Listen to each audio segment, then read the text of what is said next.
Tupi.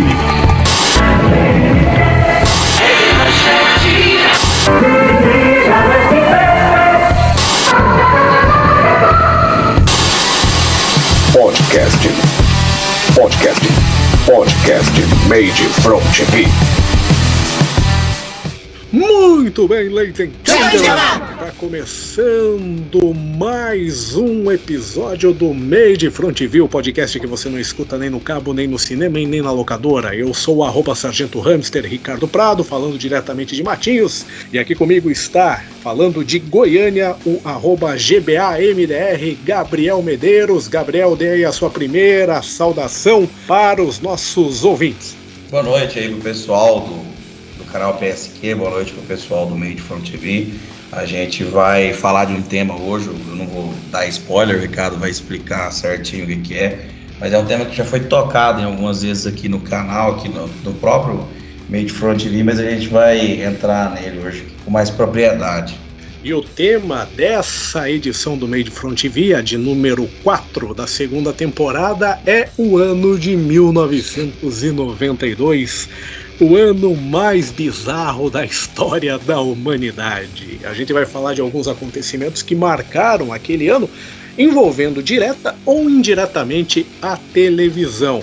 Vamos citar aqui a cobertura da TV no impeachment do Collor, no assassinato da Daniela Pérez e também a saída do Galvão Bueno da Globo, que culminou até com a transmissão da Libertadores pela Rede OIL. Esses são alguns assuntos do Made from TV número 4 da segunda temporada que está começando agora. Chegamos! No episódio de hoje...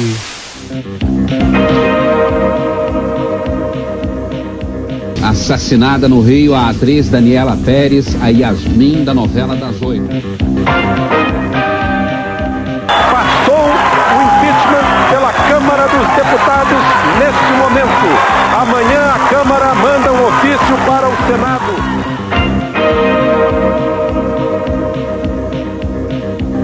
Bem, amigos da Rede OM, nesta quarta, 9h30 da noite, Morumbi ao vivo. Helicóptero desaparece no litoral paulista com o deputado Ulisses Guimarães, Dona Mora e o ex-senador Severo Gomes, sua mulher e 2 tripulantes. As investigações do ritual do diabo que matou o menino Evandro Caetano. O ano mais bizarro da história. Acontecimentos e a TV em 1992. Eu abro o Made from TV desse mês falando sobre o impeachment do ex-presidente Fernando Collor de Mello. Ele que foi o primeiro presidente escolhido pelo voto direto depois de décadas e que acabou sendo afastado 2 anos depois de tomar posse. Foi instalada em Brasília a CPI que vai apurar as denúncias do empresário Pedro Collor de Mello contra Paulo César Farias. O relator é um senador desconhecido, Amir Lando, do PMDB de Rondônia. A CPI promete ir fundo nas investigações, mesmo que elas cheguem ao presidente da República. Pela minha fé em um Brasil justo e moderno, peço a Deus que me dê saúde, força. Peço a Deus que me conceda a paciência, a humildade, a perseverança para vencer esta travessia e dela tirar lições que nos ajudem a construir o Brasil dos nossos sonhos. Senhoras e senhores, obrigado e boa noite. Boa noite. Hoje temos um Roda Viva diferente. Sem a cadeira giratória, em seu lugar a poltrona da presidência da República, com a faixa presidencial à espera de quem a envergue depois da votação do pedido de impeachment pela Câmara Federal, provavelmente amanhã. A nação não está sendo perguntada. Esse que você está ouvindo é o deputado José Carlos Vasconcelos, do PRN. Depois que todos os líderes fizeram o encaminhamento, cada um tem 5 minutos, aí sim partiremos para a votação. Aí vamos ou não começar a passar o Brasil a limpo.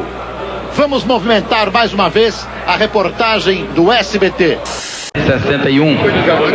Jair Bolsonaro. representando e expressando também a vontade dos militares, que são povo, voto sim. Jair Bolsonaro, sim, 162. Falta um voto. Paulo Romano, PFL Minas Gerais.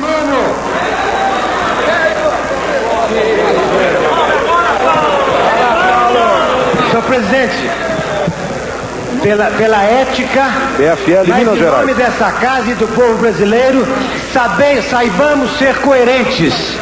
Meu voto pela dignidade, por aquilo que Minas Gerais representa, é sim.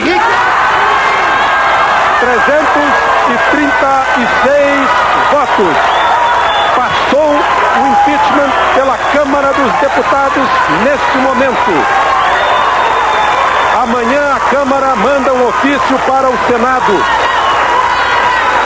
E segundo a Constituição, o presidente da República é afastado. Uma terça-feira histórica para o Brasil. Pela primeira vez, a Câmara autoriza o Senado a julgar o presidente da República num processo de impeachment. O voto que mexeu com o Brasil todo veio de Minas Gerais. Multidões em todo o território nacional saíram às ruas, de olho na votação histórica que acabou em festa. E atenção, ele inclusive verifica o relógio, 10 horas, 18 minutos. Ele vai citar o horário, vai registrar na citação o horário em que ele se afasta da presidência. 10 horas, 18 minutos, 30 segundos, dia 2 de outubro. Consulta o ministro da Justiça, Célio Borja, sobre os termos. Está registrando a data e a hora em que ele se afasta temporariamente da presidência da República. Assinou, a partir deste momento, Fernando Collor é presidente afastado e assume o vice-presidente da República, Itamar Franco. Gabriel, o que você se lembra do impeachment do Collor, o que você andou lendo a respeito, o que você andou vendo na TV a respeito sobre o impeachment do ex-presidente da República, Fernando Collor de Mello? Baseado no que eu li e no que eu vi pós-acontecimento, né, a gente pode falar de algumas coisas que ficaram na história da televisão relacionada à cobertura disso, que, primeiro, na verdade não tem muito a ver com televisão, mas foi uma coisa importante para que o impeachment viesse a acontecer, que foi a denúncia do irmão Pedro Collor na revista Veja, né, uma denúncia de Caixa 2 e também de desvio de dinheiro, verba de campanha, no caso pelo tesoureiro na época, que era o Paulo César Farias, né, o famoso PC Farias. E aí nós temos também, logo após isso, o Pedro Collor dá uma entrevista numa segunda-feira para o Roda Viva, né, na TV Cultura, que também é bem bombástica. Ele conta coisas lá, não só coisas da presidência, né, mas como coisas pessoais da família Collor de Mello, a família que é conhecida, né, se não me engano, em Alagoas, né. O pai foi político, matou um colega senador dentro do Senado nos anos 60, o avô era político e dono de jornal na década de 30, né. É uma geração antiga e essas coisas foram passando na televisão. A grande cobertura famosa mesmo é a cobertura da votação na Câmara dos Deputados, no impeachment, que teve mais de 7 horas de duração, a cobertura inteira, tem no YouTube para quem quiser ver, que foi feita na época, ele estava na Rede Globo, né? Foi feita pelo Alexandre Garcia, e lá tem o voto dos relatores, dos deputados, né? Tem o texto do pessoal do PT, na época o líder do PT na Câmara dos Deputados era o Eduardo Jorge, né? Que hoje está no Partido Verde. Bastante coisa bacana, e também tem aquela famosa cena, né? Que é a cena dele renunciando, que foi transmitida ao vivo também com a cobertura do Alexandre Garcia. Ele era o cara da sucursal política da Globo em Brasília na época. Vem pro púlpito, onde tem o documento, ele olha no relógio para dar as horas certinhas, porque ele tem que anotar o horário no documento e assina ao vivo o documento de renúncia dele na Globo. O interessante de tudo isso aí, que como você disse, né, tudo começou aí com a denúncia do irmão, Mas que, né, as intenções lá do Pedro Collor na época de ter denunciado, né, o irmão dele, o Fernando, não tinha sido não foi das mais nobres as intenções aí do Pedro Collor em ter denunciado o irmão dele. Começou até com uma briga familiar, questão de quem iria administrar um novo jornal, jornal impresso que começaria lá em Maceió, né, que é a base aí da família Collor de Mello. E começou aí, e dizem algumas más línguas que também teria uma história de que o Collor, Fernando, estava de olho na Tereza, que era a mulher do Pedro Collor, né? A história dessa família é complicada, né? Se a gente for entrar em meandros, a gente sai até um pouquinho do conteúdo de televisão histórico para entrar em conteúdos, assim, um pouco bizarros, né? Essa história de que Collor o Fernando não queria dar esse poder pro Pedro com relação a esse jornal, dessa história de que ele estava dando em cima da mulher do irmão. Aí tem as histórias bizarras, né, das festas e da cocaína, né, na casa da Dinda, nesses anos de governo. Inclusive as festas realmente aconteciam. A história da cocaína que nunca foi confirmada mesmo, mas as festas aconteciam. Eu sei de relatos de duplas sertanejas famosas que foram em festas cantar e tocar na casa dele nessa época. Jean Giovanni, esses dias, deu um depoimento pro canal do Piunte no YouTube dizendo que foi lá, na época, tocar e cantar com o irmão pro presidente da República, né? E também tem uma história que não é muito bacana, né? Eu não sei, eu tenho que conferir meus dados, mas diz a lenda que desapareceu na primeira metade dos anos 70 uma menina menor de idade em Brasília. E dizem as más línguas que essa menina foi sequestrada, foi estuprada, foi assassinada e jogada num lugar e ninguém nunca achou. Na época ele não era nada, ele era só vamos dizer assim, um adolescente para um maior de idade. E dizem as más línguas que ele e um grupo de amigos dele, esse pessoal rico de Brasília na época, estavam envolvidos nessa história, que poderiam ter sido os que causaram, os que fizeram esse crime com essa menina, etc. e tal, e nunca descobriram essa história, mas isso aí era lenda de Brasília, que, né, que, se eu não me engano, isso foi em 73, alguma coisa assim. Brasília era uma cidade muito pequena, né, tinha 13 anos de vida, tinha muito pouca gente, então corria essas coisas a boca pequena aí, mas nunca foi provado o envolvimento dele com relação a esse crime, não.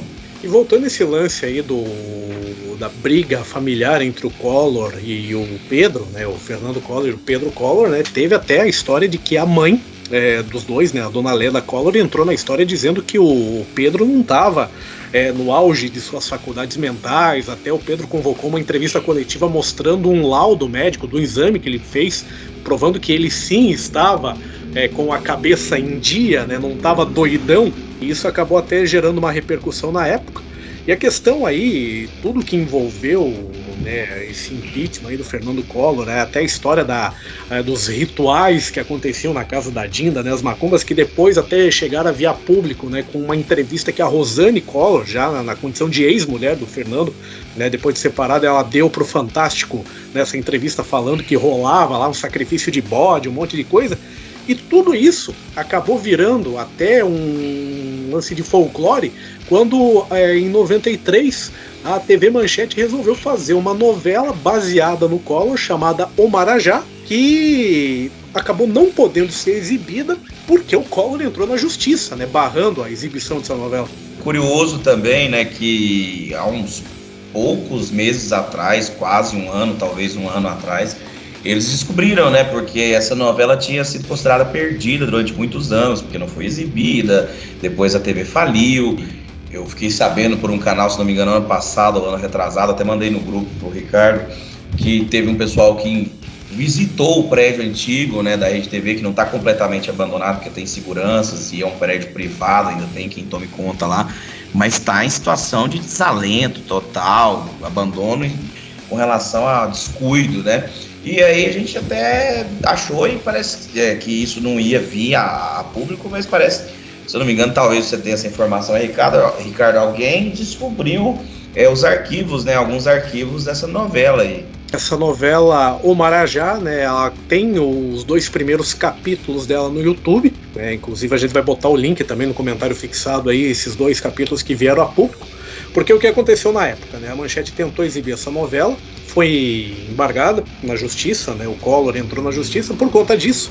A mesma equipe da novela, atores, diretores, tudo mais, tiveram que improvisar uma novela às pressas chamada Guerra Sem Fim, que falava sobre a guerra ao tráfico de drogas, né, nos morros do Rio de Janeiro. Tudo isso foi improvisado, os caras tiveram que escrever uma nova novela a toque de caixa para aproveitar o mesmo elenco, né, a mesma equipe, porque não podia exibir a novela O Marajá, que havia sido barrada na justiça por conta de um pedido do Collor. Falando até na TV Manchete, quando começou a estourar todas essas denúncias do Collor, que até se estabeleceu uma CPI lá em Brasília para averiguar as denúncias aí do Pedro Collor contra o irmão dele, o Renato Machado, o jornalista Renato Machado, ele estava na TV Manchete ainda, e ele foi um dos primeiros caras que falou sobre isso, né, dando a notícia sobre isso. Ele na época apresentava um jornal de fim de noite lá na Manchete, que era o Noite e Dia, que é o Brinco, que é o jornal da Globo na Manchete, ele falando sobre isso. Tem um vídeo dele fazendo um comentário antes do jornal começar, né, uma espécie de editorial falando sobre as denúncias aí contra o Fernando Collor de Mello. E no final do processo do impeachment, quando o Collor já estava sendo afastado, quando deu aquela votação na Câmara e tudo mais, ele já estava na Globo participando da cobertura da Globo do impeachment aí do presidente Collor. Realmente essa informação eu não tinha com relação ao Renato Machado.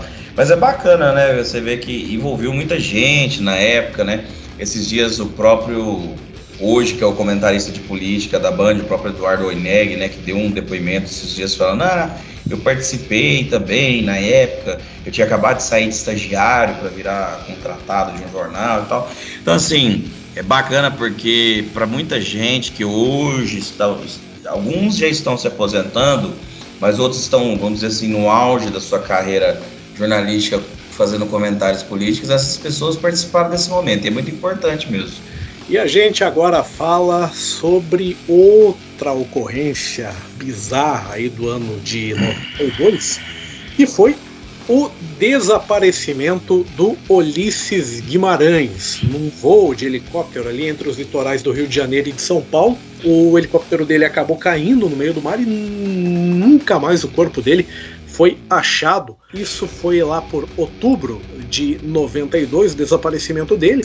Além dele, o piloto do helicóptero, a mulher dele, que estava no voo também, mais um outro casal amigo dele, acabaram desaparecendo aí nessa tragédia que aconteceu aí lá em 12 de outubro de 1992, ali entre Ubatuba e Angra dos Reis. Helicóptero desaparece no litoral paulista com o deputado Ulisses Guimarães, Dona Mora e o ex-senador Severo Gomes, sua mulher e 2 tripulantes. Até agora, 3 corpos foram encontrados por um barco. Oficialmente, só o corpo do piloto foi identificado. Câmara e Senado suspendem as sessões. Itamar aguarda a confirmação da morte de Ulisses Guimarães para decretar luto com honras de chefe de Estado.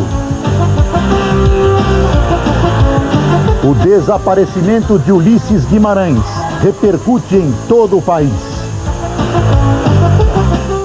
Embora o corpo ainda não tenha sido encontrado, a morte do deputado Ulisses Guimarães em acidente de helicóptero é tida como certa. Ontem, ele voltava de Angra dos Reis em companhia de sua mulher, Dona Mora, e do ex-senador Severo Gomes e esposa, quando o helicóptero desapareceu. O acidente aconteceu entre Paraty e Ubatuba. Quando o helicóptero Esquilo da Magiros Táxi Aéreo decolou ontem rumo a São Paulo, a chuva ainda não tinha chegado a Angra dos Reis, mas já era forte em todo o litoral paulista. Todos viram um helicóptero branco voar baixo, quase tocando nas árvores. O piloto estava voltando para Angra dos Reis, tentando escapar da tempestade, mas perdeu o rumo e começou a voar em círculos. A chuva e o vento eram muito fortes e havia muita neblina. Ele veio na direção, fez uma meia-lua e estava muito baixo e devagar, não estava numa velocidade boa, estava devagar. E dava para notar claramente que o helicóptero dava balançava, né, com o vento. O local onde o helicóptero pode ter caído tem 12 metros de profundidade e fica a 18 quilômetros ao norte de Paraty, onde as buscas estão sendo feitas. O oficial acredita que a correnteza levou apenas alguns pedaços que se desprenderam do helicóptero na hora da da queda. A estrutura metálica ainda deve estar escondida nestas águas. Exatamente nesse local, o helicóptero foi visto pela última vez. Seguindo nessa direção, fica o aeroporto de Angra, a exatamente 2 minutos de voo. Mas no dia do acidente, a visibilidade era zero. Não dava para enxergar a Serra do Mar, que fica ali ao fundo. E o piloto não tinha como descobrir qual era o rumo certo. Se ele foi visto aqui no horário, no meio da tempestade, deve estar nas proximidades dessa área. Porque a tempestade durou. Mas, depois dele ter ultrapassado por nós, não passou de 15 minutos mais. Quer dizer, ele deve ter sofrido o acidente nesses 15 minutos, que é exatamente a área provável que foi visto os destroços do aparelho sinistrado, né? O depoimento da testemunha está sendo avaliado esta noite pela Marinha e pela Aeronáutica. O local onde foi visto o helicóptero é um dos poucos da região onde nenhuma busca foi feita até agora. Isso aí também tem algumas histórias aí, né? O pessoal costuma falar que tem algumas teorias da conspiração e tal, que o Ulisses foi um político que bateu de frente com o final do regime, né? Depois veio com a promulgação da Constituinte, etc, tal. Mas isso aí eu acho que também é um pouco falho, né? O pessoal inventa demais. Porque nesse período, o Ulisses já passava por um ostracismo político, já bem avançado, né? Na eleição de 89, mesmo, é engraçado, mesmo depois de ter tido todo aquele papel importante na Constituinte 88, em 89 ele já estava completamente desidratado, era um candidato que foi muito, pro nível que ele tinha, foi meio ignorado nas eleições, etc, tal. E aí passam os anos, né, e ele realmente começou um declínio, né, um declínio político. E é curioso que nesse período existiam essas teorias, porque o Ulisses tal, mas não tinha motivo para ninguém causar nenhum tipo de situação assim no caso dele, não, sabe? E seguindo aí na seara política, outro caso que marcou o ano de 92 envolvendo morte foi o assassinato do governador do Acre, o Edmundo Pinto. A morte dele aconteceu dias antes dele depor numa CPI em que, inclusive, ele era suspeito de desvio de verba, e após a polícia concluir que o assassinato dele foi só um latrocínio, né, a morte aí do Edmundo Pinto acabou sendo apurada na chamada CPI da pistolagem, que era uma comissão parlamentar de inquérito que foi criada lá em Brasília para investigar aí a história aí de pistoleiros, matadores profissionais, né, os ferreirinhas da vida que foram investigados nessa CPI lá em Brasília. Tem até uma história pessoal curiosa. 2 anos antes, né, você falou dessa CPI da pistolagem, porque em 90 tinha tido essa situação no Brasil inteiro, né, porque nós tivemos em 90 as eleições para outros cargos, né, porque em 89 tinha sido só para presidente da República, né, então em 90 nós tivemos para governadores, senadores, etc, tal, e alguns foram mortos, outros foram ameaçados, né, nesse período de eleição em 90, foi um período meio conturbado. E tem até uma história curiosa, que é o seguinte, meu melhor amigo, no caso, o avô dele, por parte de mãe, foi morto em Rondônia, quando era candidato a senador. Ele, na verdade, se eu não me engano, ele já era senador, ele foi candidato à reeleição, e em Porto Velho assassinaram ele, mataram ele dentro do carro, etc e tal, na pistolagem mesmo, estilo caso Ferreirinha no Paraná, essas coisas assim. Então, isso tinha sido em 90, e você falou desse caso do Acre de 92 por causa dessa CPI da pistolagem, que isso aconteceu muito nessa questão da eleição de 90. Ele acabou sendo morto, o Edmundo Pinto, na madrugada de domingo, 17 de maio de 92. Foi morto a tiros por 3 homens no apartamento 707 do Hotel Della Volpe Garden, na rua Frei Caneca, isso em São Paulo, capital. Aí os criminosos roubaram 500 mil cruzeiros do apartamento que ele ocupava. Ele estava nesse apartamento desde o dia 14 de maio, desde 3 dias antes, e ainda roubaram mais $1.500 de um outro hóspede, um cara que estava num outro apartamento ali, que era um funcionário de um banco norte-americano que estava hospedado lá no hotel.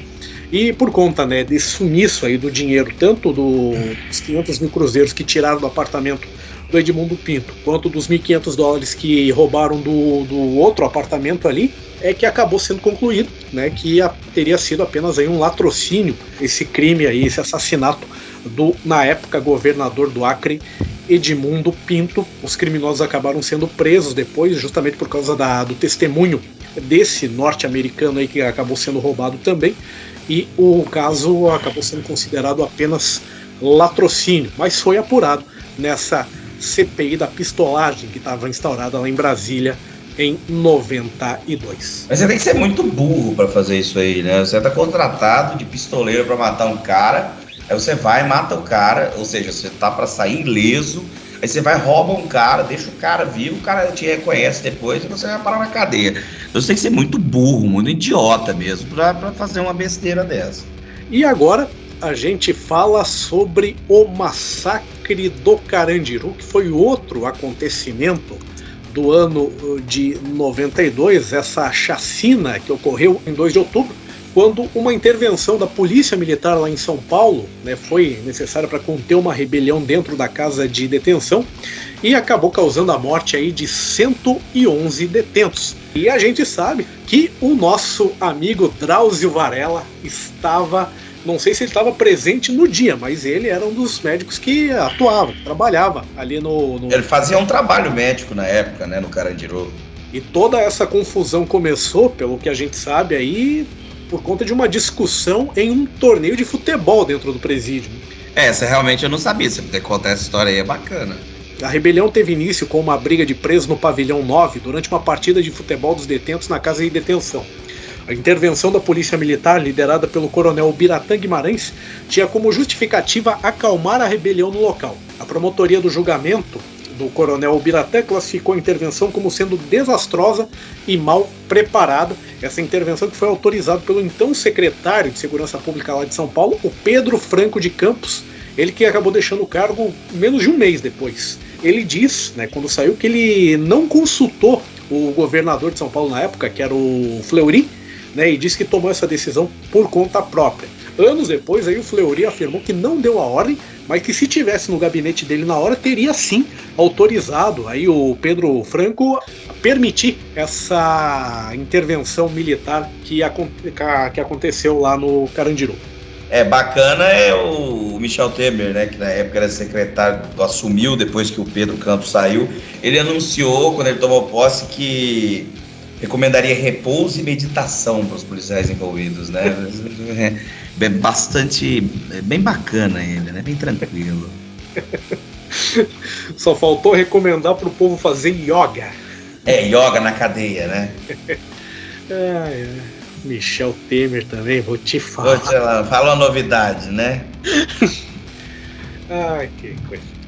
E a gente vira a chave para falar de um assunto mais leve. Vamos falar agora de esporte, o que aconteceu no esporte em 1992. E para começar, a grande bomba envolvendo esporte e televisão naquele ano foi a troca que o Galvão Bueno fez da Globo pela Rede OM. Troca essa que teve o seu ápice, a transmissão da Libertadores de 1992. A gente já falou por cima sobre isso aí no episódio sobre a Rede OM, o primeiro episódio do Made Front TV ano passado, né? O Galvão que foi para OM na condição de sócio do canal com a sua produtora. E foi aí que começou essa parceria aí que durou 10 meses. Nós precisávamos de um evento que fosse o start, né? Uhum. Então a Libertadores estava aí, eu acho que entramos até com sorte, porque o São Paulo e o Criciúma vão se classificar os dois para a segunda fase, então, conseguindo os pontos lá fora. E é um evento que é de prestígio, é um evento importante. Então a gente tá para estrear, para começar uma equipe nova. E olha, tô angustiado. Tô. São 6 jogadores do Criciúma, a galera se assanha, se agita, sente um bom momento. O Roberto Cavalo da cobrança, vai no capricho, bateu fechado, vai direto!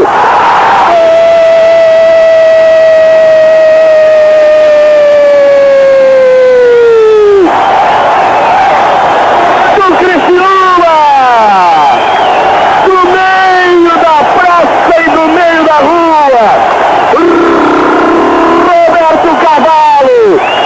O goleirão ficou esperando o cruzamento. Ele queria o cruzamento também. Bateu forte na bola. tentando o truco, tentou a recuperação, não dava. Ela foi morrer lá dentro. Eu só não sei o que ele quis fazer, mas que foi bonito, fez. Foi lá na gaveta, esticou todo o truco, não deu. Roberto Cavalo partiu pro abraço. Se foi sem querer, não interessa, né, Milhões? O que interessa é que ele deixou lá dentro Criciúma, 0 Bolívar. É a hora da consagração do Zete. Gamboa. Ele e o Gamboa. Se pegar, o Pintado não precisa nem bater. Se não entrar, o São Paulo é campeão. Se não entrar, o São Paulo é campeão. Gamboa e Zete. Partiu Gamboa, bateu. Zete!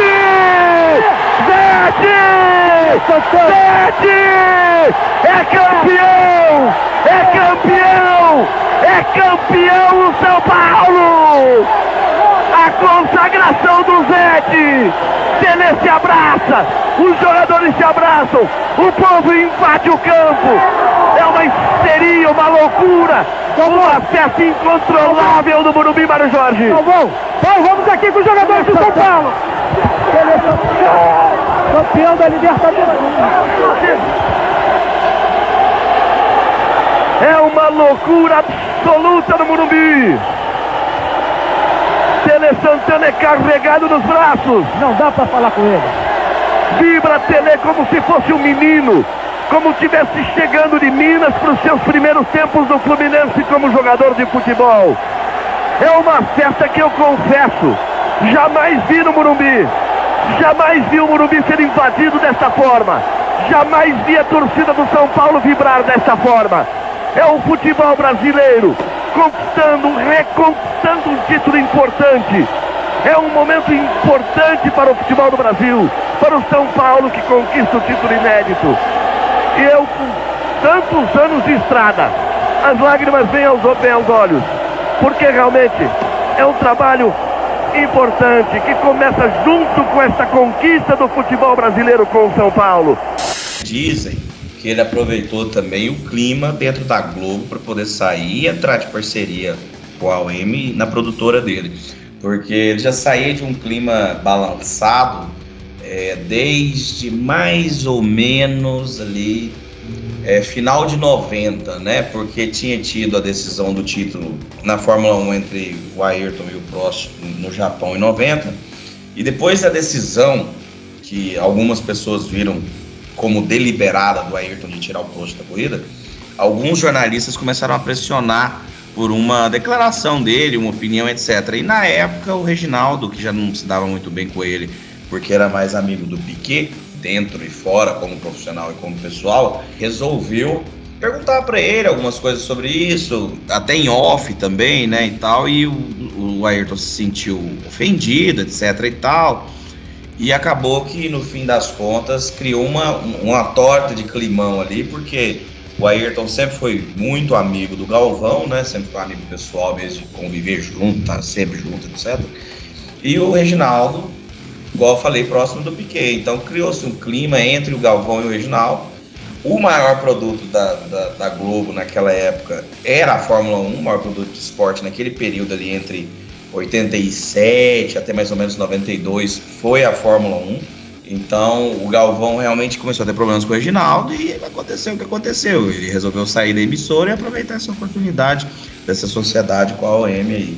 Quando ele chegou na OM, ele conta até numa entrevista que ele deu no programa Imprensa na TV, isso antes dele estrear no canal, que ele falou que os direitos da Libertadores estavam voando, né? E ele acabou aproveitando, ele junto com a sua empresa aí, a GB Produções, né, comprou os direitos de transmissão e passou, né, os jogos para a rede OM e poder transmitir, né? Como a OM ainda não tinha aquela penetração lá em São Paulo, né, e a Gazeta mesmo não tinha toda uma estrutura técnica assim para transmissão de futebol e tudo mais, né, eles tiveram que fazer aí um acordo técnico primeiro com a TV Jovem Pan e depois com a TV Cultura, que era aquele esquema que eu até expliquei no primeiro episódio do Made from TV, né? Esses canais faziam as imagens do Morumbi nos jogos do São Paulo e em troca elas tinham o direito de transmitir aí o VT desses jogos que o São Paulo fazia em casa. Se você procurar no YouTube você vai achar até um jogo, São Paulo e Bolívar, no Morumbi, que foi narrado pelo Milton Neves, que essa transmissão em VT pela TV Jovem Pan. E depois, na final, quando a parceira da OM já não era mais a TV Jovem Pan, era a TV Cultura, a final pôde ser transmitida ao vivo pro interior de São Paulo, porque a OM não tinha penetração lá, pôde ser transmitida ao vivo lá pro interior de São Paulo, na TV Cultura, com a narração do Carlos Fernando, comentários do Zé Trajano, né, essa transmissão alternativa aí para quem não tinha a opção de pegar a Rede OM em suas casas.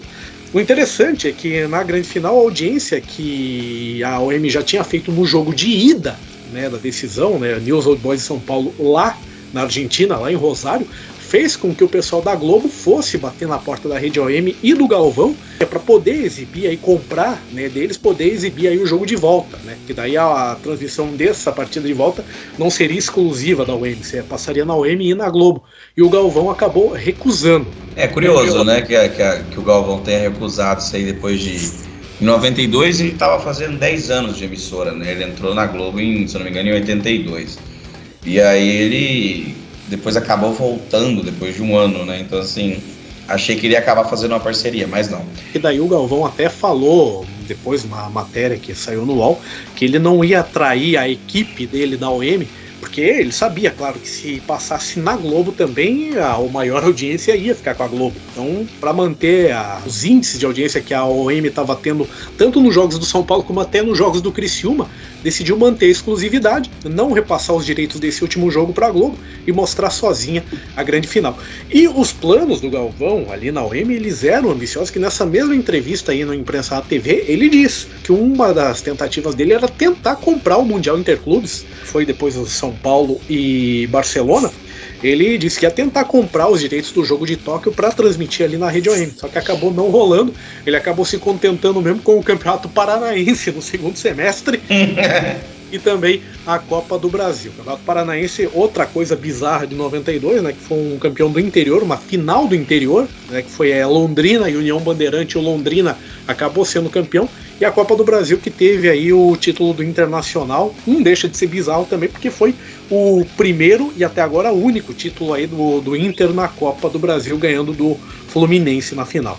E depois aí, né, toda aquela história do cheque sem fundos do Martinez aí, que acabaram sendo a causa da volta do Galvão pra Globo. Essa história do Martinez foi a causa da falência na verdade, da Rede OM, e também a perda de contatos políticos em Brasília que o Martinez tinha com o pessoal que também depois se opôs ao presidente Fernando Collor, e quando ele caiu, a OM caiu junto, né? Porque ele tinha por detrás dos panos uma parceria ali, etc. Tal. Aí é engraçado, porque acaba Galvão, acaba Libertadores, acaba sinal nacional, diríamos assim, para vários estados. E a única coisa que fica lá é o Alborguete dando audiência pro Paraná, né? Porque o resto acaba tudo.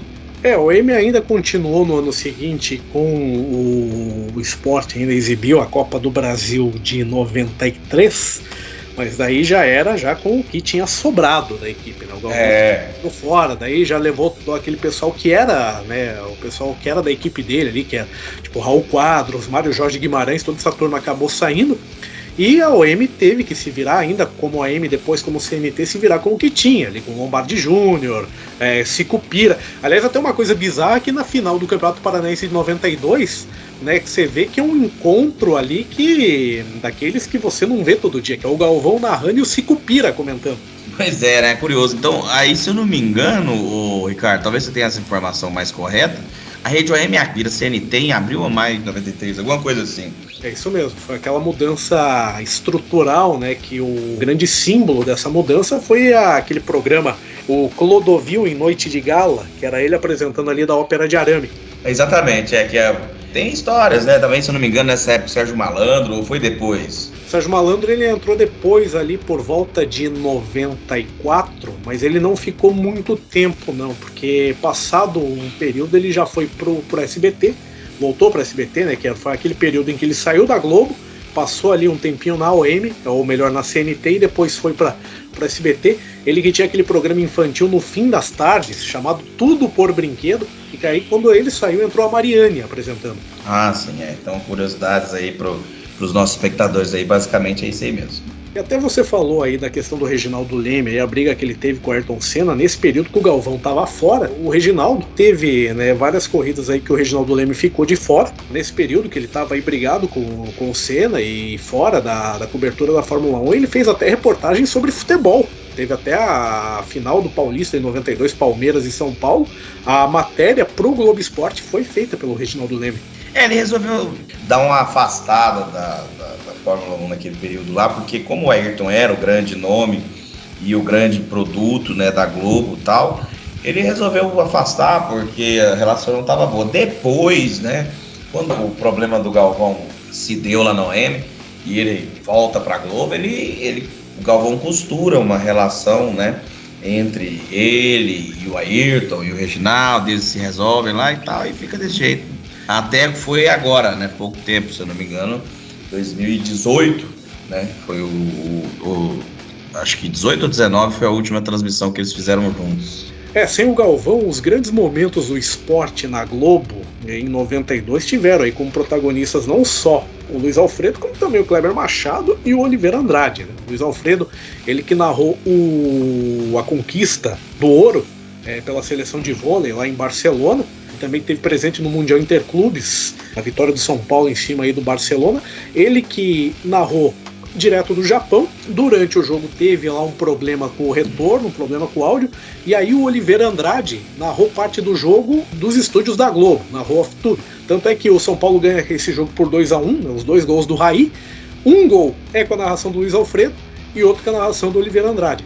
E também você tem aí 2 narradores diferentes tendo 2 momentos de protagonismo na Globo diferentes, que seriam memoráveis na voz do Galvão, mas infelizmente ele não estava lá naquela hora, né? Que uma é a vitória do Ayrton em Mônaco, em cima do Mansell, que ele segura o Mansell nas últimas 5 voltas, e a narração é do Kleber Machado, e a vitória do Mansell na Hungria, no Hungaroring, que é onde ele ganha o título dele, o único título que ele tem, com narração do Luiz Alfredo, e ele ganha o título chegando não em primeiro, mas em quarto, se eu não me engano, o terceiro e o terceiro, na verdade. E o Ayrton ganha a corrida, uma das poucas que ele ganhou em 92. Boa bola do Palinha. Abertura para o Miller. É por aí o caminho. Na velocidade, no cruzamento. Boa bola, bateu. Gol!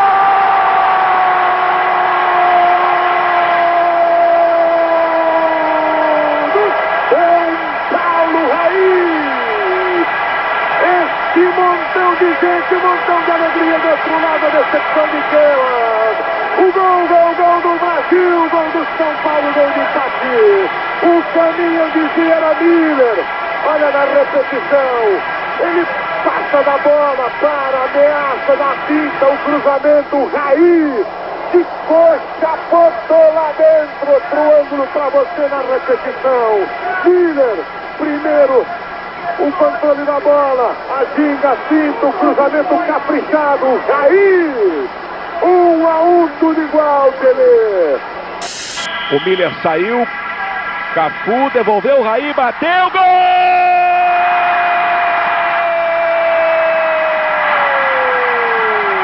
Raí, para a alegria do técnico Tele Santana e tristeza do líbero Keman. Festa da torcida tricolor em Tóquio. Raí coloca o São Paulo em vantagem. 2-1.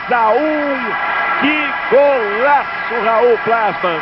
Quem tem Raí tem tudo. Vamos rever, vale a pena ver de novo. Cafu devolveu e ele bateu Subsarreta, por incrível que pareça, foi estático. Nem se mexeu o goleiro. Vem aí, Senna. Sai do oeste da piscina. Agora falta pouco para o Brasil voltar a vencer na Fórmula 1. Vem Ayrton Senna, Mansell cola, Mansell força. Ayrton segura, entra na rascasse. Falta pouco, falta Antônio Ronques e a reta e a bandeirada para Ayrton Senna. Ele vai conseguir a primeira vitória na temporada 92. Vem Ayrton, vem Mansell. Ayrton Senna vence. Vitória do Brasil em Mônaco. Vibra Ayrton Senna, o motor da McLaren estoura depois do esforço. Ayrton Senna vence o Grande Prêmio de Mônaco. Mais uma vez, Ayrton Senna ganhando na Hungria. Ele está perto disso, perto da sua vitória de número 35 na carreira. Ayrton Senna do Brasil vence o grande Brasil. Ayrton Senna vence, vibra. E Nigel Mansell vai se aproximando. Agora Nigel Mansell, a vitória do brasileiro, Ayrton Senna. Agora o título, perto do título, Nigel Mansell. A metros do título, Nigel Mansell. Olha como ele dirige com carinho. Olha como ele capricha nos últimos metros. Como ele olha para cima. A emoção parece tomar conta de Nigel Mansell. Esta é a última curva antes do primeiro título. Vai ficando uma pena no meio do caminho. E Nigel Mansell vai se aproximando. Nigel Mansell é o segundo lugar na prova. E é o novo campeão do mundo. Nigel Mansell, campeão do mundo. E a gente tava falando aí do vôlei, né? Você vê que a Olimpíada de 92 ela foi transmitida aqui no Brasil pela Globo, pela Bandeirantes, pela Manchete e pelo SBT. Se você for pegar as 4 transmissões da final do vôlei, você pode ver ali que dos 4 narradores que fizeram, 3 já morreram, que é o Paulo Stein na Manchete, o Luciano do Vale na Bandeirantes e o Osmar de Oliveira no SBT, e um tá afastado porque tá com hidrocefalia, que é o Luiz Alfredo, né, que ele fez pela Globo. O saque é dele, 14-5, terceiro set. O Brasil continua lutando por um ponto que vale muito, Negrão, acabou! O Brasil ganhou! O Brasil é medalha de ouro no voleibol, o melhor voleibol do mundo. Vamos lá, vamos botar esta medalha no peito. Vai Marcelo Negrão.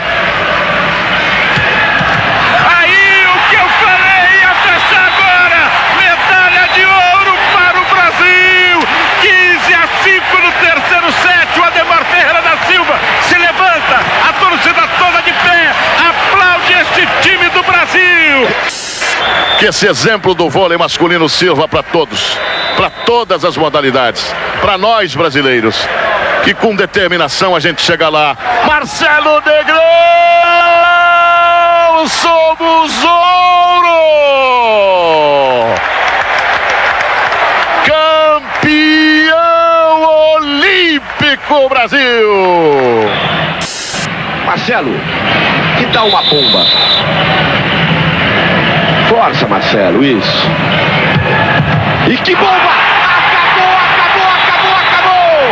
Brasil faz a festa em Barcelona! Medalha de ouro para o voleibol brasileiro! Os jogadores se aglomeram na quadra! A torcida brasileira esquece a cidade de Barcelona e invade também! Brasil, medalha de ouro no voleibol masculino. Os jogadores da Holanda... Eu não sabia que o Luiz Alfredo estava doente. Paulo Stein, eu me lembro que ele chegou a participar até do Roda Viva, que teve na segunda-feira, pós a morte do Ayrton, né? O Ayrton morre no domingo, dia 1º de maio de 94, e na segunda, dia 2 de maio de 94, tem um Roda Viva com o Nelson Piquet para tentar explicar o que aconteceu ali. Se eu não me engano, ele era um dos entrevistadores ali. Aliás, em 92 a Fórmula 1 foi tão fora da curva, nos dois extremos, né? Porque ao mesmo tempo que você teve aí o Mansell como campeão inédito, que ele ganhou o único título na carreira dele, né? A gente teve aí, eu não digo que foi a pior, porque teve outras aí, como a Life, ou outras aí. Mas uma das piores, que eu brinco que é a pior escuderia do mundo, que é a Andrea Moda, né? Que o Roberto Moreno e principalmente o Perry McCarthy pagaram os pecados lá no ano de 92, né?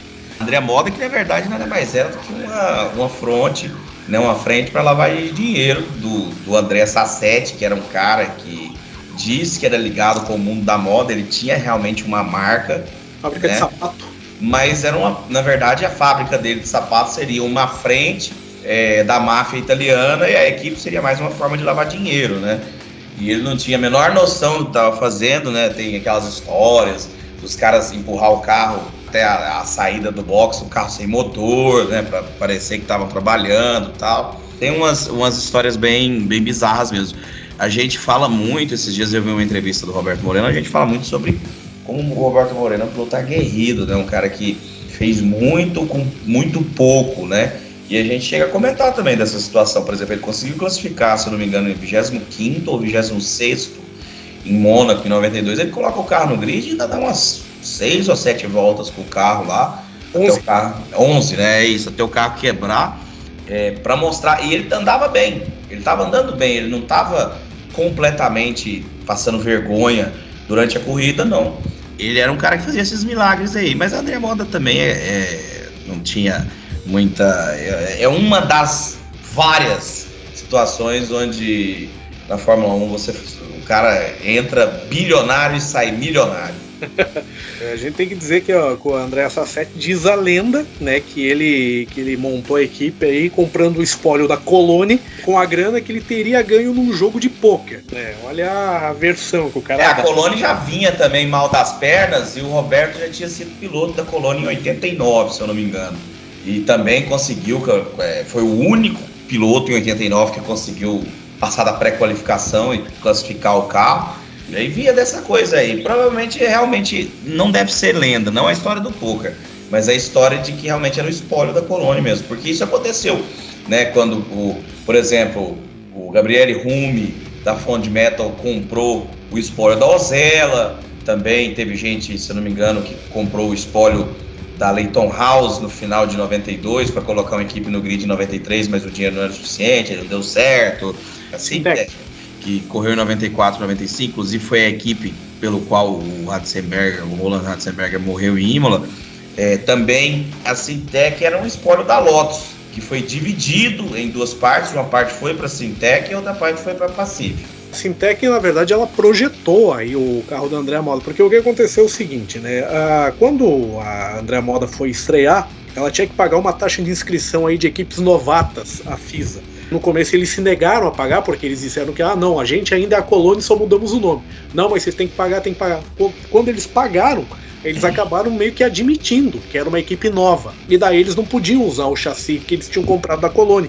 E aí até encomendar um atoque de caixa e um chassi novo projetado pela Syntec, né, a Andrea Moda acabou ficando de fora das duas corridas, né, e culminou com isso aí na demissão do Alex Caffi e do Enrico Bertardia, né, porque eles andaram metendo o pau na equipe pela imprensa, né. Mas se eu fosse o Alex Caffi, eu também faria isso, porque o Alex Caffi conseguiu marcar ponto em 89, em 90, andando com a que chamava Dallara na época, né, Escuderia Itália. Pô, aí você tem sua carreira, você cair na Colônia, você meteria o pau também, né?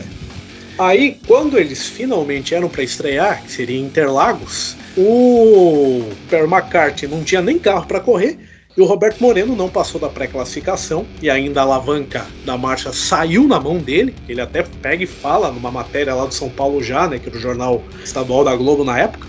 Só que pelo menos ali ele ficou amigo do João Gordo. Tem a história da matéria, né? A matéria que foi feita para o Jornal da Tarde, lá do João Gordo, que diz que ele achou o Ayrton Senna um babaca, mas ficou amigão do Roberto Moreno. E curioso que o João Gordo fez essa matéria para o Jornal da Tarde, né? No Grande Prêmio do Brasil de 92. E também no Grande Prêmio do Brasil de 92 é a primeira vez que o Cacete e Planeta faz uma matéria falando de Fórmula 1 no programa. Eles vão também no Grande Prêmio do Brasil e fazem uma palhaçada lá, colocam o Bussunda para fazer umas piadas, acho que, se não me engano, o Marcelo Madureira também, fazem umas graças lá e entrevistam até o Ayrton, fazem uma brincadeira com ele lá. O Roberto Moreno conseguiu, como você disse, passar da pré-classificação e ainda alinhar o carro no grid em Mônaco, né? Foi a única vez aí que a Andrea Moda registrou a presença dela numa corrida, de fato, foi aí o Grande Prêmio de Mônaco. Aí depois, mais pra frente, a Andrea Moda acabou ficando de fora da pré-classificação e de todo o resto lá no GP da França por causa de uma greve de caminhoneiros que pediu que a, entre aspas, estrutura da equipe chegasse até o autódromo. A estrutura é o chassi e as rodas, né? Porque teve corrida aí que eles levaram tudo, menos o motor. E nesse meio tempo a gente tem que dizer aqui que o Perry McCarthy, coitado, só se lascou, né? Porque ele sofreu um boicote interno dentro da equipe. Primeiro porque ele se ferrou inteiro para conseguir tirar a superlicença. Depois aí teve que enfrentar aí a birra do Andrea Sassetti, que queria forçar a saída dele para a volta do Enrico Bertardia. Você conhece a história? Sim. Porque o Sassetti ele considerou reintegrar o Bertardia, né, por causa de um aporte financeiro que o piloto traria. Só que daí a FIS acabou melando tudo, porque a equipe já tinha feito as duas mudanças de piloto que eram permitidas, né, quando trocou o Bertaglia e o CAF pelo Moreno e pelo McCarthy. Daí a Andrea Moda ela só poderia trocar de novo de piloto se a iniciativa de sair partisse dos pilotos, né? E a solução que o Andrea Sassetti encontrou para isso foi criar todas as situações ali possíveis e imagináveis para que o Perry McCarthy resolvesse sair por conta própria, já que com o Roberto Moreno ninguém mexia.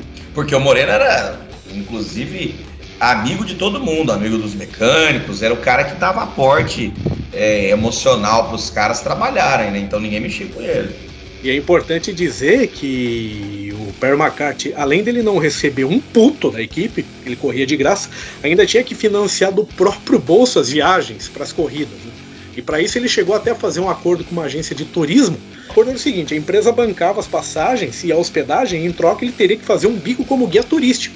Puta que pariu. Tem uma história que ele estava fazendo, né, às vezes de guia turístico num aeroporto lá, e uma senhorinha desembarcou e reconheceu ele. Não estava acostumada com aquela situação, achava que piloto de Fórmula 1 era tudo milionário, não sei o que, chegou e perguntou para ele: vocês pilotos, vocês têm que fazer isso também, além de pilotar? ele virou para ela e falou: é claro, minha senhora, inclusive o Nigel Mansell tá lá do outro lado do aeroporto fazendo a mesma coisa. Essa eu não sabia, não.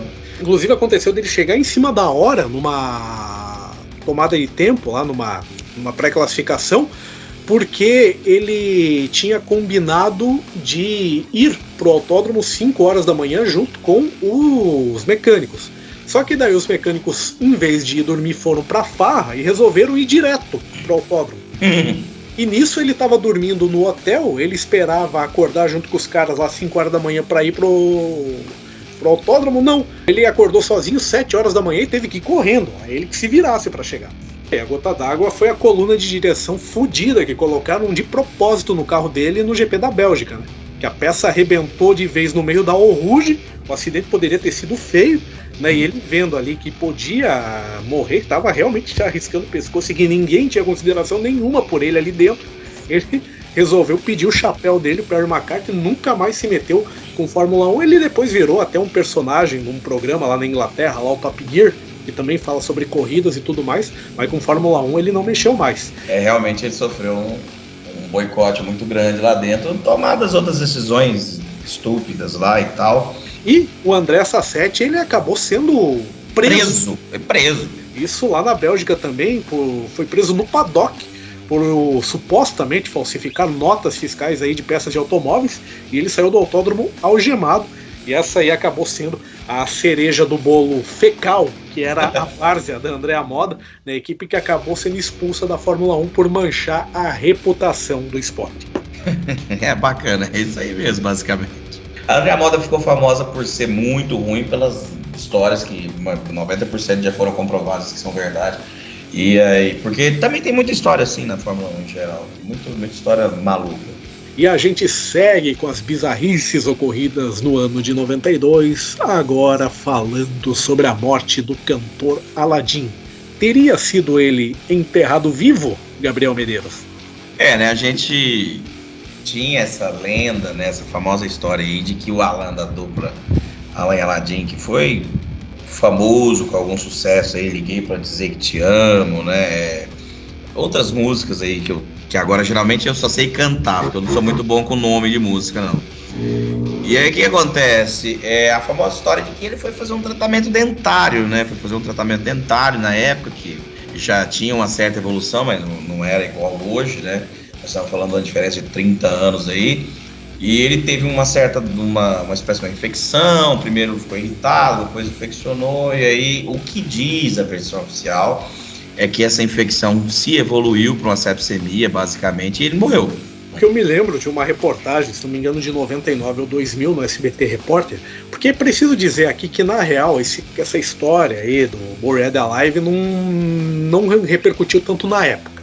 O que aconteceu foi, mais pra frente, né, o assunto acabou voltando à pauta aí por causa da lenda do cantor ter sido sepultado vivo, mas em 99 ou 2000, uma matéria do Globo, ou melhor, do SBT Repórter, com o Alan, que era a dupla dele, falando sobre essa lenda dele ter sido enterrado vivo, contava que é o seguinte, ele teria feito esse tratamento, né?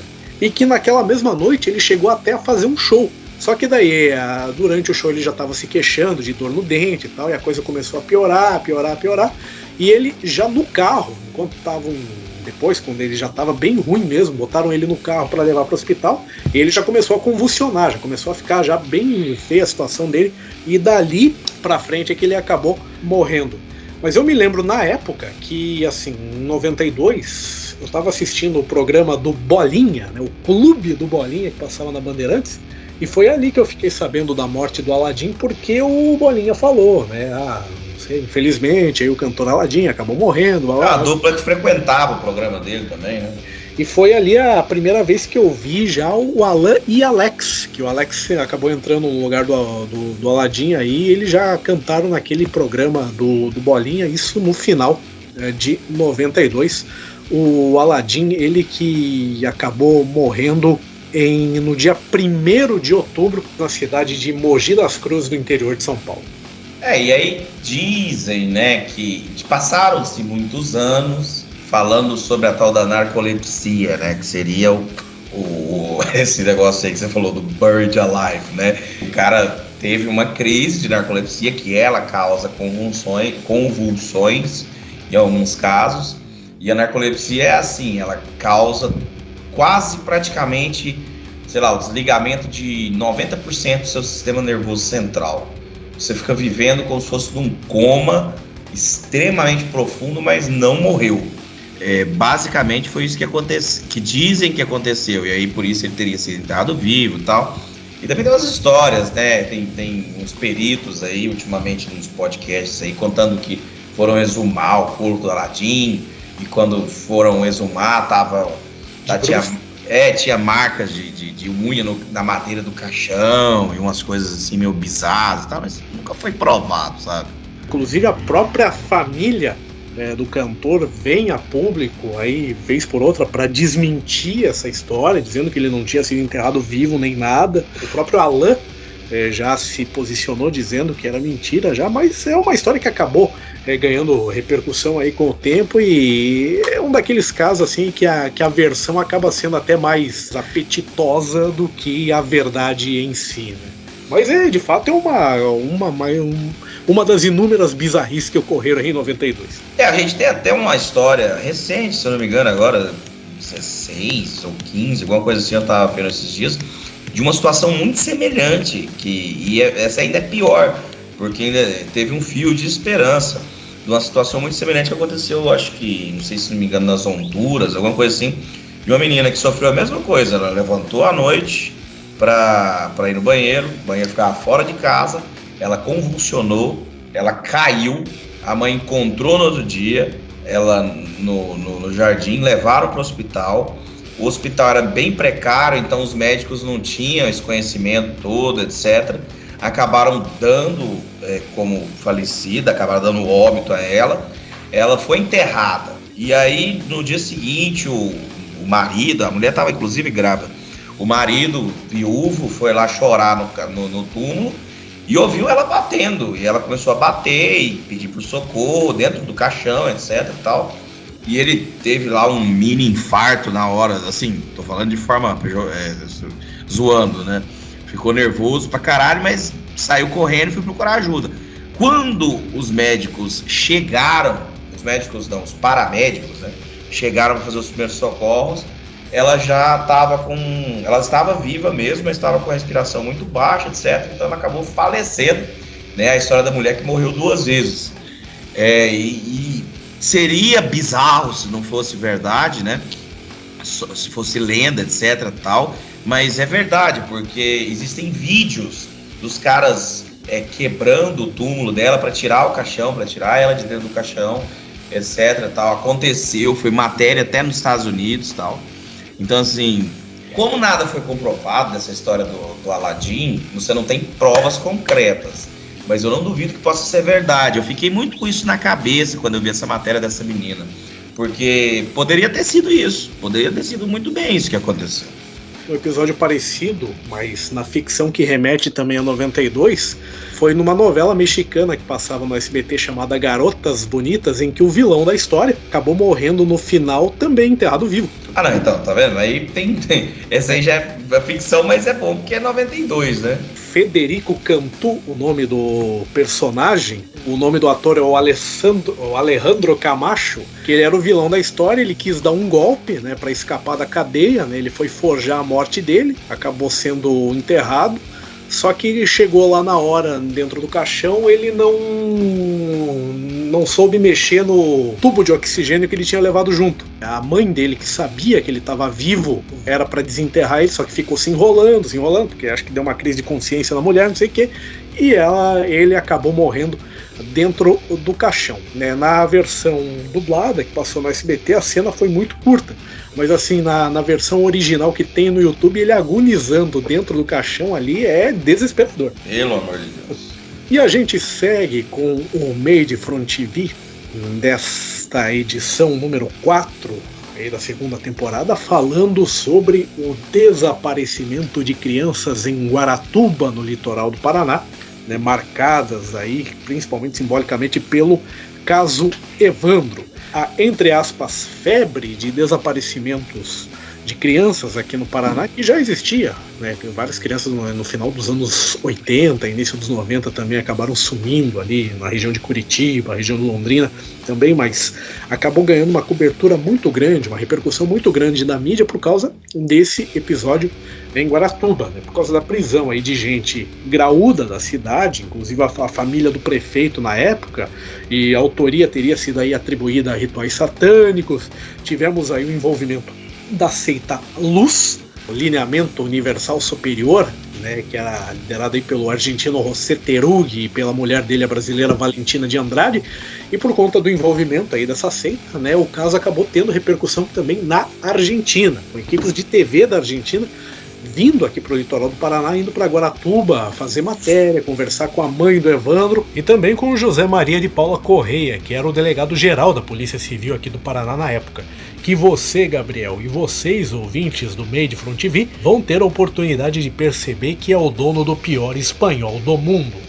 Decenas de personas volvieron a tomar por asalto la casa del intendente de Guaratuba, cuya esposa e hija, integrantes de la secta Luz, planearon el asesinato del menor Evandro Ramos Caetano. Los 25.000 habitantes de Guaratuba están poco menos que aterrados. Los paseos habituales, tradicionales, terminaron. Ya casi nadie camina por las ramblas, ni por las playas, ni mucho menos por este lugar donde se efectuaban los rituales. Nas praias eram rituais estranhos, né? A população nunca tinha visto nada igual. Eles se reservavam dentro de uma área delimitada da praia, né? Cercavam inclusive com cordas e ali não entrava ninguém. Ali dentro eles cantavam, dançavam, rezavam, praticavam esporte, mas ninguém podia se envolver com eles, nem chegar perto. Quando chegava alguém assim, começava a olhar muito, eles afugentavam, né? Davam um jeito de fazer a pessoa sair. E se entrava algum chico? Essas crianças não eram permitidos nem que passassem perto. Qualquer criança eles odiavam, eles não podiam nem sentir a aproximação delas. La política interna del grupo consistía en mayores beneficios para quienes hacían mayores sacrificios. El premio más importante era un viaje a Brasil para asistir a cursos de adoctrinamiento en Guaratuba y a unos 600 kilómetros al norte de aquí, en Londrina, donde la policía busca intensamente a Frederick Bassett, el abogado de la secta, sindicado como uno de los principales miembros de la organización en este país. Uma filha adotiva da senhora Valentina Andrade, ela estava escondendo as malas, as equipagens, não é? Com todos os documentos personais, com os vídeos e armas e agendas, tudo, enfim, que se relacionava mais proximamente com a seita Luz. Usted dice que se encontraron agendas. Dentro de esas agendas, ¿hay nombres de más argentinos vinculados? Sim, existem muitos nomes, não é? E nós vamos examiná-los todos. ¿Desde cuándo estaba operando esta secta aquí? Já há alguns anos, 2 anos no mínimo. En estos 2 años no se había tenido ninguna noticia acerca de ritos satánicos dirigidos directamente a seres humanos? Não, os ritos satânicos tivemos notícia. Eu não gosto da expressão rito satânico, porque para mim são crimes comuns praticados por psicopatas, por criminosos frios e bárbaros. Há uma orientação em livros de magia negra com relação a esta forma de assassinato. ¿Se puede decir que la secta ha quedado desmantelada en Brasil? Eu creio que no Brasil, sim. La madre de Evandro Ramos Caetano no tiene consuelo. Desde el asesinato de su hijo en manos de miembros de una secta satánica durante un rito de magia negra, pasa sus horas intentando sobrellevar este dramático presente. En su casa, ubicada en un barrio humilde de la localidad de Guaratuba, a 100 kilómetros de Curitiba, busca respuestas para entender lo que le sucedió a su hijo. Hoy no puede contener el llanto cuando recuerda la vida con su hijo. Evandro, para mim, era Deus o livre. Ele era assim como os outros dois, ele era. Eu sempre brincava com ele, dizia para ele que ele era o meu amiguinho, meu caçulinho, meu nenezinho. E ele ficava muito contente de eu dizer aquilo para ele, né? Chegava à noite, eu pegava ele, dava banho, dava janta para ele, pegava ele no colo e cheirava. Então agora, por isso que eu digo assim, chega aquela hora da noite, eu sinto falta daquilo, porque eu era acostumada com aquilo, pegar ele no colo. E agora não tenho meu filho para fazer isso. A dor que eu tô passando, eu não quero que mãe nenhum passe, porque é uma dor horrível, uma dor que Deus o livre, uma dor de dentro da gente que a gente nem pode imaginar. Então eu digo assim, o que eu estou passando eu não desejo para pai, para mãe nenhum passar, né? Que é uma dor horrível. Então eu não aceito o que aconteceu com meu filho. Eu não quero que aconteça com criança nenhum. Procurem esse casal que está lá, que encontrem, para que não deixe que aconteça para outra criança, porque se eles foram capazes de fazer isso, eles são capazes de continuar a fazer, né? Tudo isso acabou levando aí uma cobertura sensacionalista tanto das televisões brasileiras quanto das televisões argentinas, esse caso que acabou voltando à baila aí nos últimos tempos, né, ano passado, ano retrasado, por conta primeiro do podcast Caso Evandro, ali com o Ivan Mizanzuki, e depois com o documentário da Globoplay falando sobre esse tema também, Gabriel Medeiros.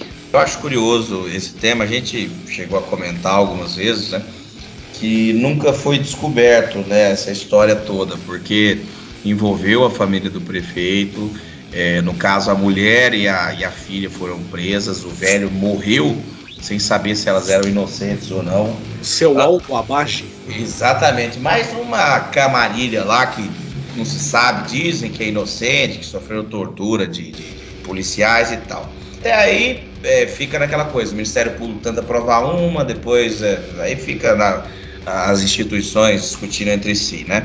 Uma das versões diria, né, que eles são inocentes e que é uma briga política entre a família do velho, do Aldo Abage, e o suposto tio da criança, né? O Diógenes Caetano. Exatamente, o seu Diógenes. Ele é acreditado em alguns lugares como tio, mas na verdade ele é primo do Evandro. Como se fosse de consideração, né? Um tio assim. E teoricamente é uma briga política que já vinha, ele tentou ser candidato, não perdeu para eles, então ficava acusando eles de que eles eram ladrões, tinham roubado a eleição, etc. E tinha até uma bronca pessoal, porque ele acusava a Celina Abage, que era a mulher do Aldo Abage, de ter sido amante do pai dele, o que teria destruído a família dele. Por isso que as prisões mais pra frente aí pra Celina, que era a mulher do prefeito Aldo, e a Beatriz, que é uma das filhas dele, né, que as duas acabaram presas. Tinha essa bronca também de família no meio, e acaba que envolvia certos figurões, né, do Paraná naquela época e tal. Não vai ficar falando, dando muitos nomes aí. Um que é dono de uma lanchonete aí também, né, uma pastelaria, falaram até que tava no meio também, mas isso aí é pra lá. Basicamente é isso aí. O que me passa a impressão é de que, na verdade, o Diógenes foi culpado disso mesmo. O que mais me chamou a atenção foi uma investigação que eles fizeram de crianças que estavam sendo vendidas para o exterior, tráfico de crianças, e que ele poderia ter uma ligação com isso. E os indícios, né, pareciam bem fortes, né?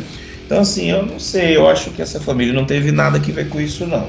E o ponto interessante, né, envolvendo aí essa seita também, né, a Luz, que, como eu disse, né, acabou rendendo, né, uma repercussão também na imprensa argentina, né, e essa Valentina de Andrade, que também acabou sendo envolvida em outros casos aí de crianças desaparecidas, mortas, até mutiladas, em Altamira, no Pará. E também a motivação seria justamente essa, né? O envolvimento dela com essa seita aí que era liderada, ou não sei, pelo marido dela, o José Teruggi, né? O argentino, né? Que sequestraria crianças, mutilaria crianças, mataria crianças. E tem o nome dela envolvido também, né? Nesses casos aí em Altamira, no Pará, inclusive ela sendo defendida pelo seu grande amigo Cláudio Daledoni. Meu amigo, né? Mas é curioso que essa história da Valentina e desse argentino vagabundo aí também envolve no meio o seu Frederico Assef, né? Que hoje é advogado da família Bolsonaro, que na época era um aspirante advogado, estudante de direito, né? Que tava no meio também. Tinha uma história assim. Depois vocês vão procurar lá, que eu não vou ficar contando, não, porque senão vocês perdem a graça, mas é bom vocês procurarem. Sendo inclusive citado no inquérito. Sendo citado no inquérito, citado no documentário da Globoplay, citado no podcast do Ivan Mizanzuki. Exatamente. Também aí o nome do Frederico Assef.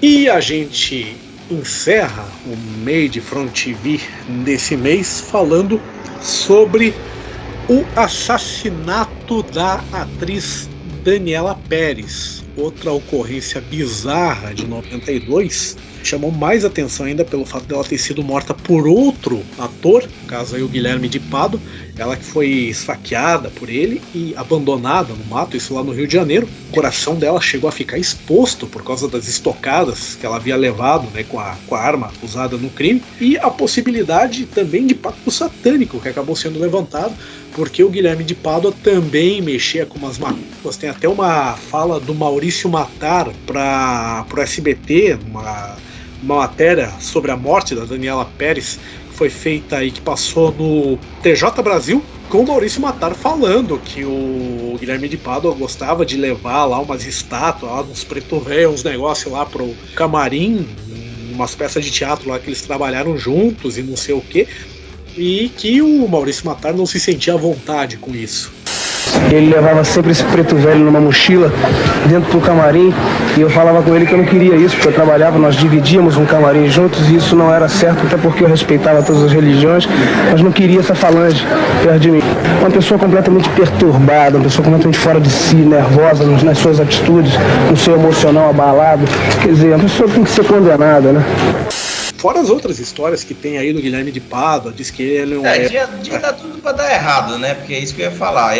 Dizem não, foi comprovado. Ele foi garoto de programa, ele dançou em como é que fala? Espetáculos eróticos, né? Ele era carreirista pra caramba, sempre quis crescer na carreira à custa dos outros. Ele era um dos leopardos. Exatamente. E assim, tudo pra dar errado, porque isso aí que a gente falou do Guilherme de Pádua, e do outro lado, a mulher, né? Paula Tomás. Era louca, maluca, né? Possessiva, ciumenta. Barraqueira.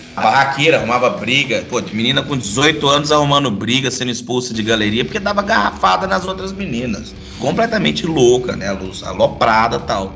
Então você tem o que a gente chama em inglês de perfect storm, né? A tempestade perfeita, assim, pra dar merda quando juntam os dois. Basicamente é isso. Eu acredito nessa história aí, viu? Esses dois mataram essa mulher pra fazer um pacto, pra atingir a mãe. Mataram a filha para atingir a mãe por causa dessa questão do Guilherme de Pádua ser obcecado com a carreira dele. Ele era um cara estranho, até a gente vê nos depoimentos aí do próprio Maurício Matar, também do Fábio Assunção, que ele era um cara que não se dava com ninguém, que ele já chegou até a brigar nos bastidores aí com esses atores, tal, tanto na peça de teatro quanto nos bastidores da novela ali da Globo.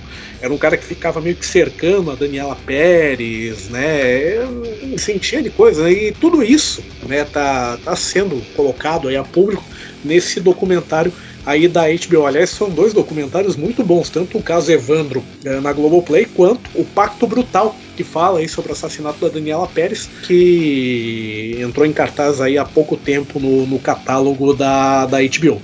O que aconteceu foi o seguinte: ele quis se aproximar no começo da Daniela Pérez para fazer uma amizade com ela, possivelmente para fazer amizade com a mãe, para que a mãe tivesse em boa imagem para ele subir na novela, etc. Como ele percebeu que ela não ia se tornar amigona dele, e ele não ia se aproveitar disso para conseguir subir na novela, ele fez a desgraça toda para foder com a vida dela mesmo e tal. E aí, como ele já acreditava nessas coisas, falou, vamos matar mesmo e foda-se. Tanto que fala no documentário, né, tem uns depoimentos que mostram lá que ele, quando pegava o script e via que tinha capítulos da novela que apareciam em menos cenas, que ele tinha menos tempo de tela, e já ficava todo oriçado já, como é que pode fazer isso comigo, não sei o quê, já ficava todo assim, né, que ele não admitia a possibilidade de aparecer menos na novela das 8, né, aquela coisa que ele achava que o personagem dele tinha que ficar com o personagem da Daniela Pérez no final, né, ele fazendo Pira, ela fazendo a Yasmin, e já era uma coisa que já estava na cabeça já da Glória Pérez, que não, a Yasmin ia ficar com o personagem do Fábio Assunção no final. Sim, ele queria mudar os rumos do roteiro da novela, né, e ele não ia dar conta de fazer isso, né, então quando ele percebeu que não tinha ninguém ao lado dele, ele resolveu fazer um ato de desespero e fazer uma merda, né? E tudo isso foi culminar com a morte da atriz no dia 28 de dezembro, lá no Rio de Janeiro. Ela que foi levada lá para um local lá ermo, né, um mato perto lá dos estúdios da Taikon, porque naquela época as gravações da Globo não aconteciam ainda no Projac. E ela foi levada para esse lugar lá e acabou sendo morta aí nessa emboscada que o Guilherme de Pádua e a Paula Tomás fizeram com ela. Eu me lembro que no dia seguinte eu tinha levantado, estava sentado na mesa da cozinha, estava tomando café e o rádio estava ligado. Eu até estranho, porque deu a notícia que o locutor deu falando, né, que ela tinha sido assassinada, mas na minha cabeça assim, eu tinha entendido, tinha me formado assim na minha cabeça que ela tinha sido na verdade assaltada, porque até pra uma criança na época que eu tinha 6 anos até era um negócio meio duro de engolir, uma atriz ser morta, né, de um jeito brutal desse. Então até quando o cara falou assassinada, na minha cabeça formou a palavra assaltada, só que daí ele foi dando a notícia, foi falando o jeito que ela tomou não sei quantas facadas, aí sim que eu fui entender, que foi cair a ficha pra mim que a Daniela Pérez tinha morrido. Isso na manhã do dia seguinte, né, no dia aí 29 de dezembro, um dia depois da morte dela, que aconteceu no dia 28 de dezembro de 92, e que inclusive ofuscou a renúncia do Collor. Né? Exatamente, a renúncia dele era para ter saído em todos os jornais e acabou ficando de fora por causa disso. Até o Jornal Nacional daquele dia, né, abre com as notícias de Brasília, né, confirmando o impeachment do Collor, apesar de que o grande impacto já teria acontecido antes, né, com a votação na Câmara, né, e que seria só referendada pelo Senado, e o Collor aí para se livrar, né, numa tentativa de se livrar da perda dos direitos políticos, o que acabou não acontecendo, ele preferiu renunciar. Mas como isso acabou acontecendo daí no dia da morte da Daniela Pérez, esse acabou sendo um grande fato, e mesmo com as notícias de Brasília, vindo o pessoal lá da política, o pessoal de Brasília para o Jornal Nacional, o grande tema daquela edição do Jornal Nacional, né, do dia 29, foi a morte da Daniela Pérez, que aconteceu na noite anterior. No episódio de hoje...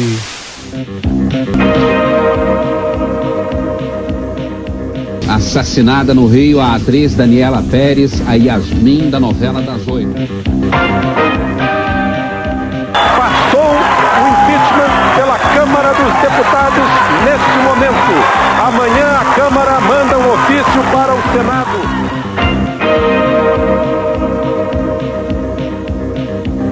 Bem, amigos da Rede OM, nesta quarta, 9h30 da noite, Morumbi ao vivo. Helicóptero desaparece no litoral paulista com o deputado Ulisses Guimarães, Dona Mora e o ex-senador Severo Gomes, sua mulher e 2 tripulantes.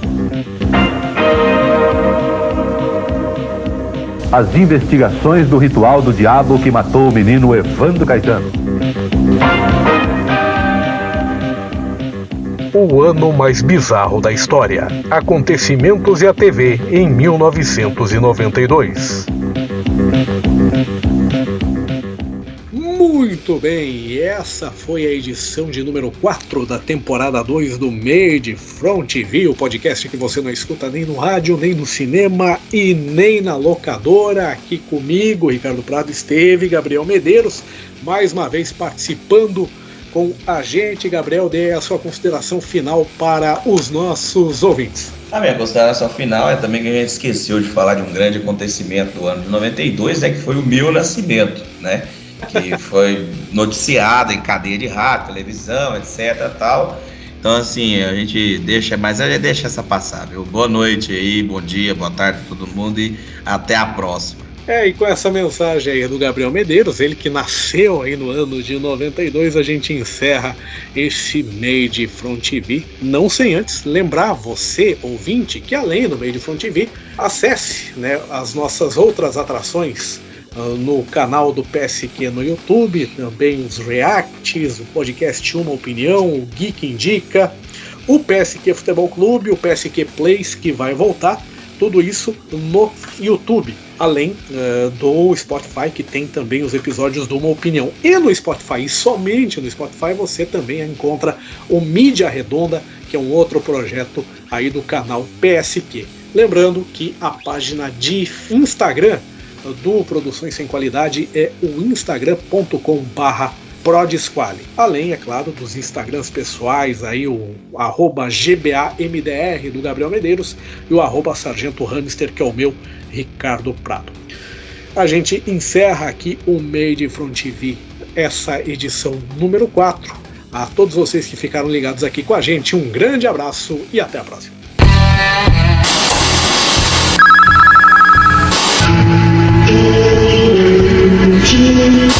Rede Tupi.